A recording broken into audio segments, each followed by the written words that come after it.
ખેડૂત મિત્રો, જે આપણે 10 પરણી અર્ક છાંટ્યું હતું એનું રિઝલ્ટ તમે જોઈ શકો છો. એકદમ ગઈકાલે આપણે છાંટવામાં આવ્યું હતું રીંગણીની, તમે જોવો માહી જોરદાર રિઝલ્ટ.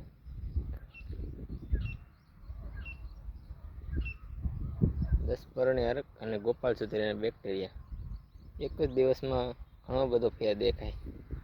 એ પણ જીવાત આમ છે અસર નહીં છે દેને. જો સફેદ માખી તો ઠામકી નહીં, એટલે સફેદ માખી માટે રામબાણ 10 પરણી અર્ક અને ગોપાલ સુધીના બેક્ટેરિયા સાથે આપણે નાખ્યા હતા.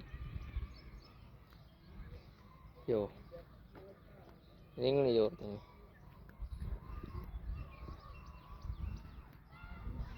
જોરદાર.